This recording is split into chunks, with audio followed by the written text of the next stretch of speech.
You are listening to The Vocal Technologist. Spoken tech for your ears.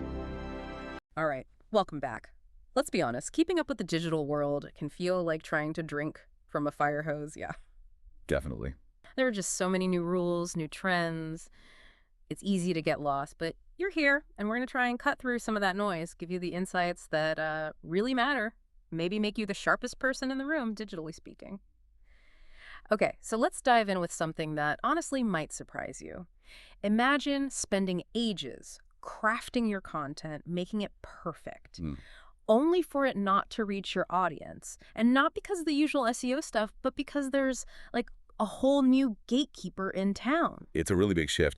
The main thing we're seeing is how much tools like ChatGPT Plus and Perplexity are now leaning on pages indexed by Google. Right. So it's not just about showing up in search results anymore. It basically means Google indexation is now the passport for your content to get seen by these major AI tools. Yeah. If Google hasn't indexed your page, chances are ChatGPT or Gemini won't find it either. So the very first step, it used to be rank high.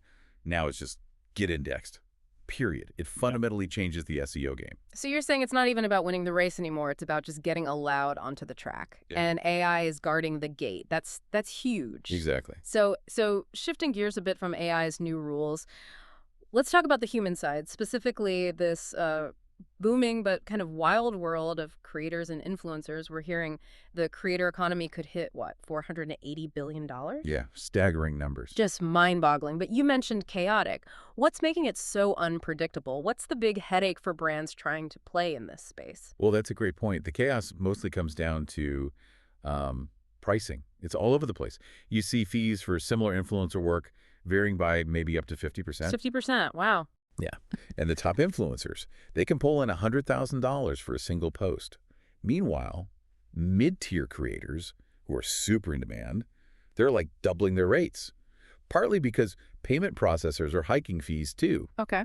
So brands, they might be committing millions to agencies working with creators, and they're feeling this huge pressure to actually justify the spending. Makes sense. So what are they doing? They're scrambling, frankly, looking at AI tools to help manage things, pushing for some kind of industry standardization, just trying to bring some order to it all. And, context here, advertising overall drives like 20% of the U.S. economy, supports almost 30 million jobs. The stakes are really, really high. Incredible. Okay, so AI is a new gatekeeper. The creator world is a bit of a wild ride. Let's bring it down to the ground level. If you were trying to get your message noticed on all this, we actually found some simple, pretty clever tactics, things that can really boost your ads and websites. Let's start with model eye contact in ads. Yeah, this is fascinating. It's about how subtle visual cues make a big difference. So for products that are functional or maybe emotionally negative, like, say, an ad for a local cafe or an anti-smoking campaign, okay, having the model look directly at the viewer, that boosts effectiveness significantly. We saw like a 12% lift for the cafe ad and a huge 40% jump in signups for the anti-smoking message. 40%? Right. But then for products that are more about pleasure, a nice sun hat, a cool watch, having the model look away actually gets better results. Get out. Really? Yeah, like a 30% increase in engagement for the sun hat, 19% better ratings for the watch ad. Kind of challenges what you'd expect, doesn't it? Totally counterintuitive. Look away for fun stuff. Huh. Makes me rethink that last swimsuit campaign I saw. Maybe staring wasn't the best move. Brutal. Well, the thinking is direct gaze builds trust. Averted gaze lets you, the viewer, imagine yourself using the fun product. Okay, that makes sense when you put it like that.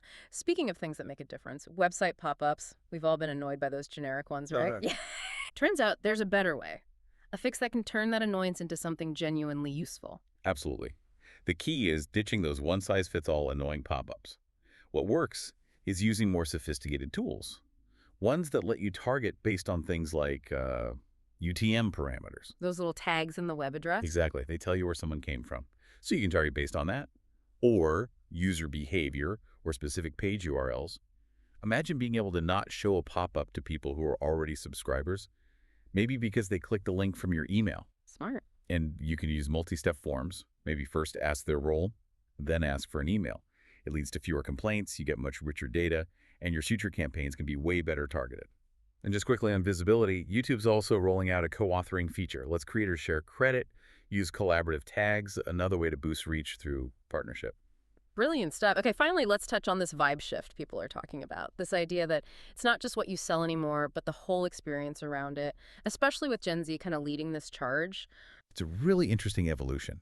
You see Gen Z taking even mundane things like coffee pods and turning them into these curated lifestyle moments. Coffee pods. Well, brands like KWA are using tactics from like drop culture, creating scarcity, making the packaging feel really premium, almost like art, and weaving in multimedia content. It tells marketers something important.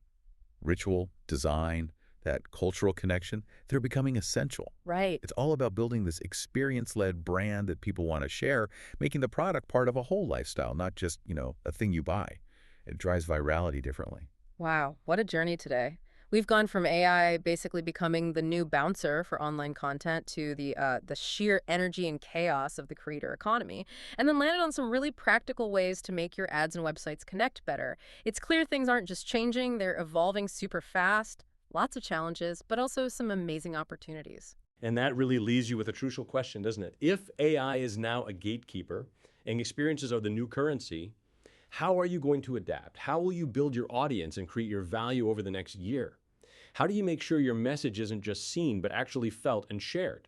Definitely something to chew on as you navigate this dynamic new landscape.